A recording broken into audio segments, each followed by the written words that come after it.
Have you ever looked at the child you raised and suddenly felt like they're a stranger? You fed them spoon by spoon, stayed up through their fevers, held their hand through every fall and heartbreak. You gave them everything, your sleep, your health, the best years of your life. And now, they hardly ever call. When they do, they sound irritated, and sometimes they look at you like you're just in the way. You tell yourself they're busy. They have their own life now. But deep down, something hurts. Because you weren't just a mother or a father. You were once their whole world. And here's what few people will say out loud. It's not just your child's actions that hurt. It's something deeper, something inside you.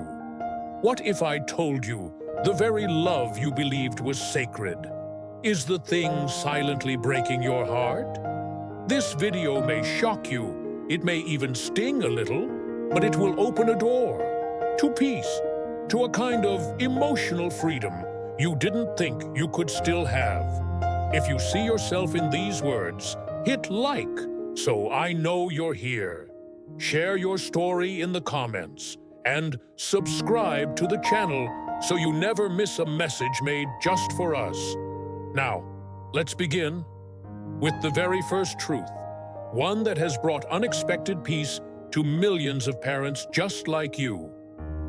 Part 1. Expectations, the silent thief of happiness. Do you know what causes the deepest hurt for many aging parents? It's not that their children are ungrateful, it's that their children didn't grow up to match the silent expectations they held in their hearts. I'm 71 years old. I used to think I was a pretty good father, not perfect, but loving. I believed deep down, one day my son will understand. He'll come home every weekend. He'll sit down for dinner, bring the grandkids over. He'll appreciate everything I sacrificed. But year after year, that never happened. His calls became less frequent. His visits grew rare, and every silent phone became a silent wound. Each vacation photo he posted, without stopping by, felt like another reminder. I don't matter anymore. Sound familiar? I once thought, is just one phone call too much to ask? But then I came across this quote. You're not hurting because your child changed. You're hurting because they didn't live up to the version of them you created in your mind. And it hit me. I had locked myself inside an emotional prison, and I held the key.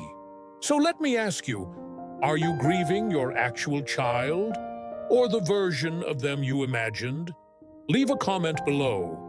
Your insight may help someone else find peace. As for me, the day I let go of that silent expectation, I started living again. And oddly enough, my son started calling more often. Not because I demanded it, but because the pressure had lifted. Something had shifted between us.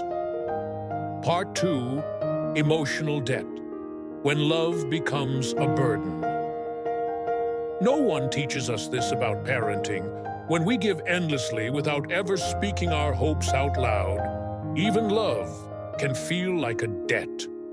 I'll never forget my old friend Frank.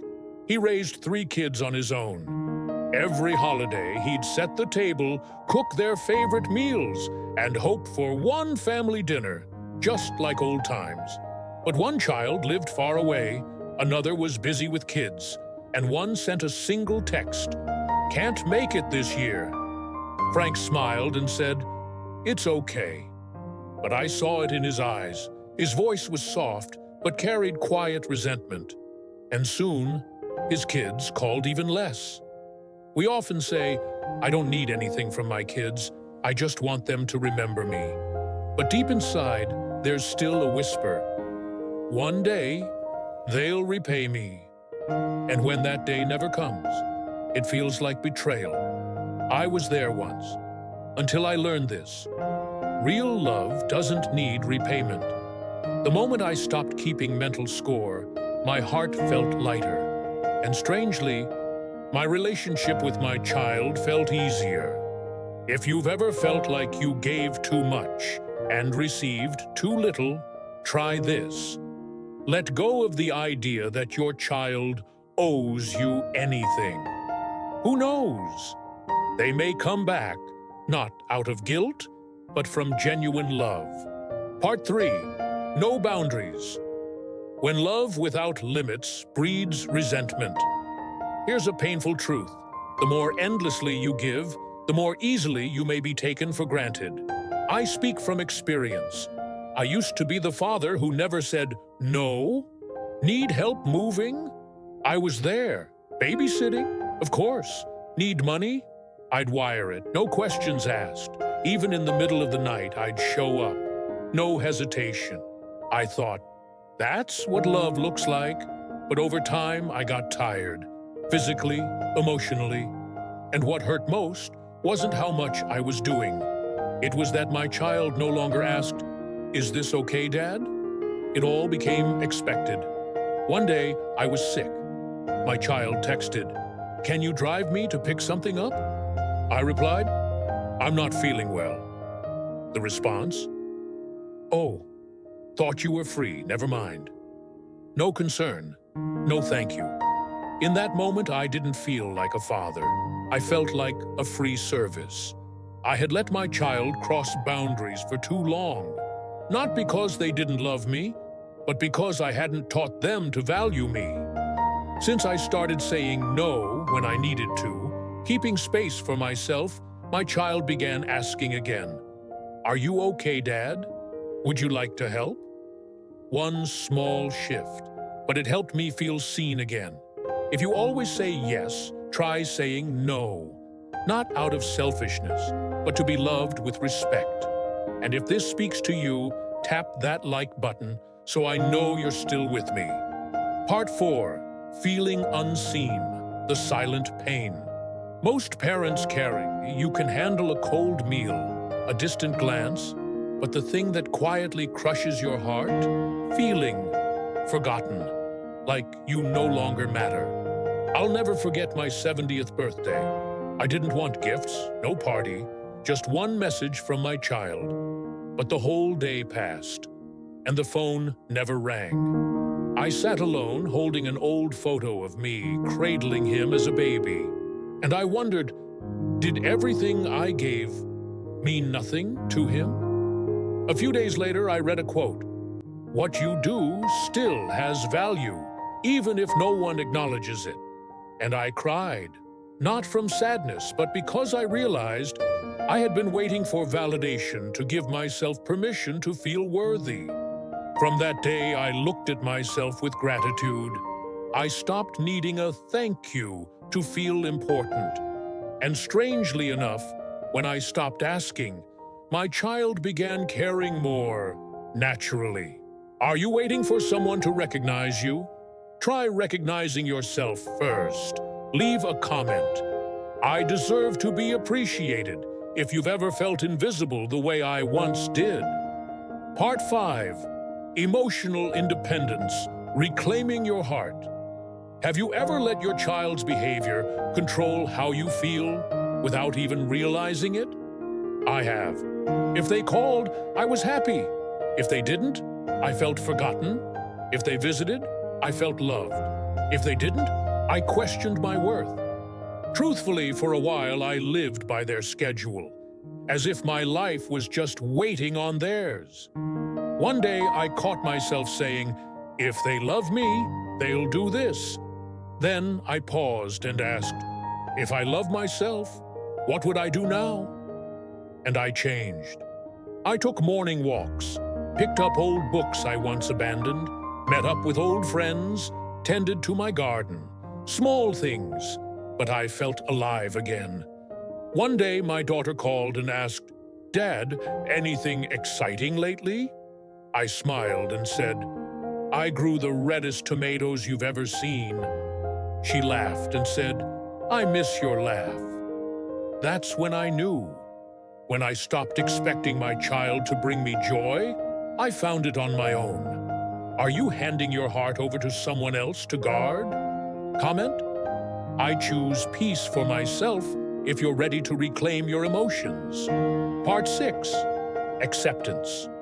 Not giving up, but letting go. Here's a hard truth. Your child is not the version of them you dreamed of. They are their own person, with a life, choices, and personality of their own. I used to feel deeply disappointed that my child didn't become what I had envisioned. They didn't pick the career I had hoped for. They didn't live nearby as I imagined. After years of quiet frustration, I was tired. Then I read about a biblical concept, premeditatio malorum. Prepare yourself for the worst, not out of pessimism, but out of strength. I began to think, if my child never changes, if they never apologize, if they never say thank you, can I still live fully? And oddly enough, when I stopped pulling them toward me, the air between us felt lighter. They began to open up again because they no longer felt judged. Are you resisting reality? Try whispering to yourself, I accept this to be at peace. And if that resonates, don't hesitate to share. Your story might be the one that helps someone else begin to heal. Part 7, letting go of resentment. You can't heal what you keep holding. I used to tell myself, I'm not angry, just disappointed. But in time, I realized long-lasting sadness is often hidden resentment. And resentment, no matter how gentle it seems, is poison. It's like drinking something bitter and expecting the other person to suffer. I remembered everything my child forgot. My birthday, a call when I was sick, a simple check-in. Each memory, another cut. Once, I even drafted a message with a quiet guilt trip, but I deleted it. Still, I hurt. Then I heard a sermon that changed me. Suffering doesn't come from pain. It comes from the story you tell yourself about that pain. And I began to shift. Every time a memory came back, I didn't fight it. I simply told myself that happened. But I choose not to let it hurt me again. I began sleeping better, laughing more. And when my child called, I didn't answer with a heavy heart. I answered freely. If they called, great. If not, I was still whole. Are you holding on to resentment? Comment, I let go to find peace. Because you deserve to spend the rest of your life in lightness, not in pain. Conclusion, start with you, the strategy that actually works. You know what I've learned through all of this? I stopped hoping my child would change because I discovered healing doesn't have to start with them, it can begin with me. I started small, no more blaming, no more waiting. I wrote thank you notes to my child, expecting nothing in return. I texted, hope you're doing well, and left it at that. When they called, I smiled. I didn't guilt trip them for being busy. And slowly, they came back. Not because I chased them, but because I was no longer the heavy, aching father filled with silent demands. I was peaceful, easy to be around. That is the most powerful relationship strategy I've ever known. When you love without strings, you give them a reason to return. When you release resentment, you make space for real connection. And when you choose to enjoy life, they'll want to be part of that joy. So friend, if any of this spoke to your heart, please leave a comment below. I choose peace to begin again. Let me know you're here, walking this path with me. And if you want to keep healing together, click like, hit subscribe, and share this video with someone who may need it. Because sometimes, one small shift is all it takes to bring life back to a relationship that once felt beyond repair. See you in the next video, right here on Healthy Wisdom.